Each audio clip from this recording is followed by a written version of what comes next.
Christmas dinner's getting ready to get cooked. And then we'll get to cooking. Got to start it by 2 because it's got to be done by 4 because the neighbor's diabetic and she has to eat on schedule. Boop, boop, boop.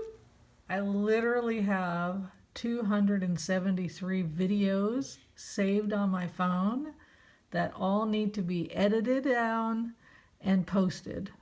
It's interfering with me being able to post new videos because I don't have enough space on my phone and I don't have anywhere to store it. So here's a tip. When you go to look for ribs, look for the ones without this. You will pay more, probably $5 to $10 more, just because this has been removed. But it's better than doing it on your own because it really is a pain in the butt. To clean, he's still handsome.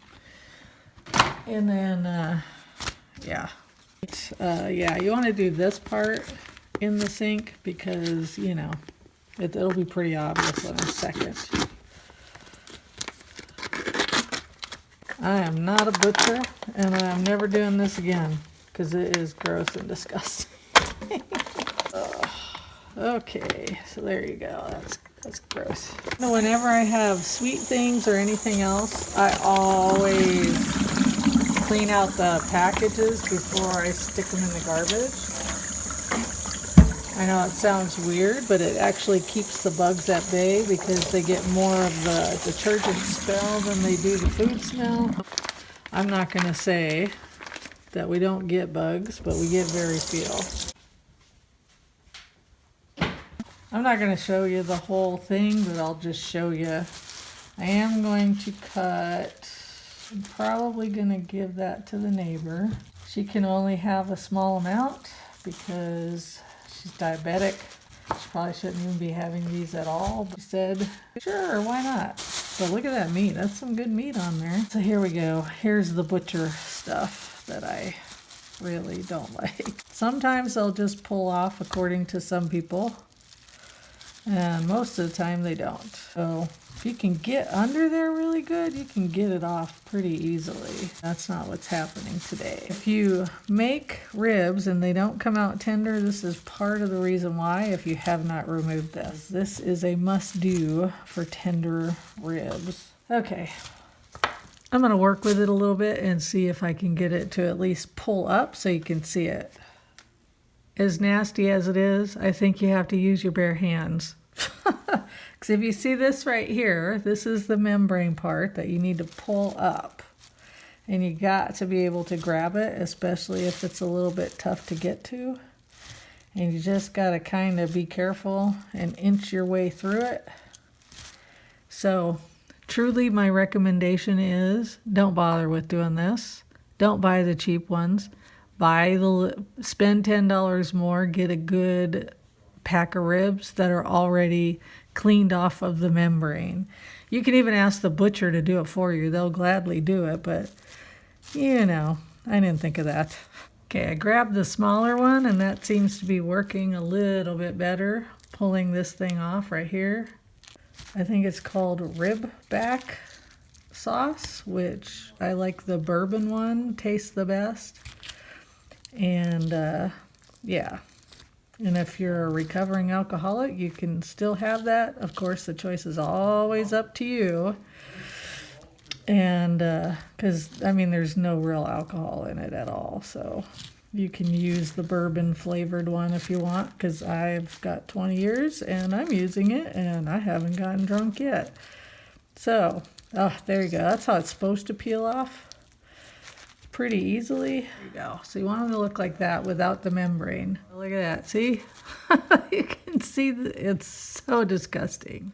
You also want to get these, they're like little veiny parts under the fat. Like leave some of the fat because that gives it flavor, but you want to take these little veiny parts out if you can. Just a suggestion. And I have to get this done before my son comes out because he does not like seeing me prepare meat like this. Otherwise, he won't eat it. So I got to get this done. And then before you do anything else, you want to make sure that you dry them off with a paper towel. And then you can put your dry rub. It's not a wet rub, it's a dry rub. So you gotta wipe all this down with a paper towel.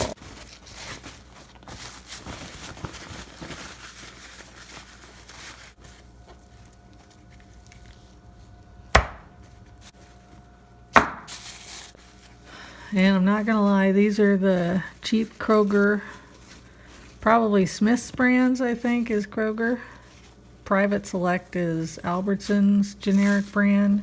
Normally I get the Harmons because Harmons takes pretty good care of their meat as far as I know. I haven't researched it in a while, but as far as I know, they do. And they've turned out good when I cook them. But so this will be a first with this brand. Pam, because these pans aren't that great.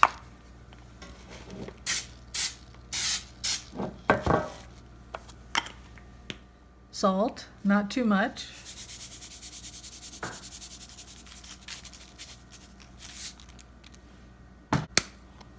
Pepper, not too much. A tiny bit of onion powder.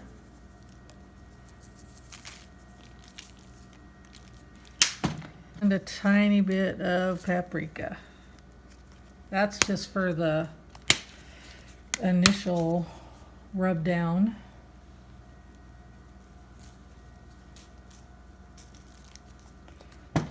And then rub it in, rub it around, bone side down.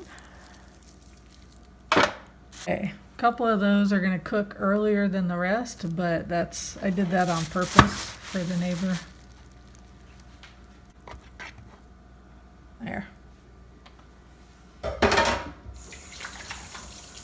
I will post the recipe, boop, boop, boop, somewhere down there in the description. I will post the recipe that I go by. I don't do it exactly, but I do it mostly exactly. Down below.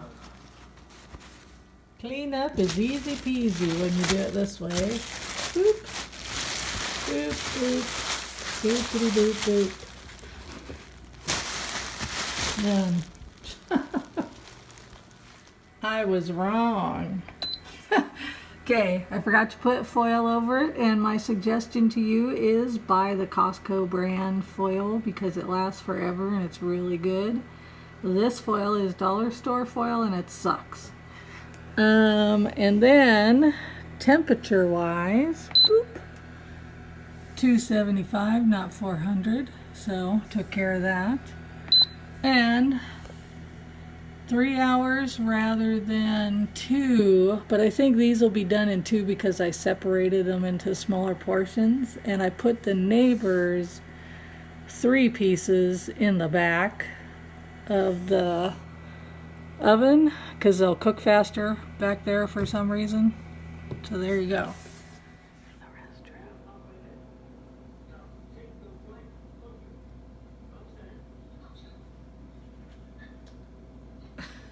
Gandalf, what are you doing? Are you trying to get in there? What? He'll be out in a minute. You just have to wait, Bubba. Yeah.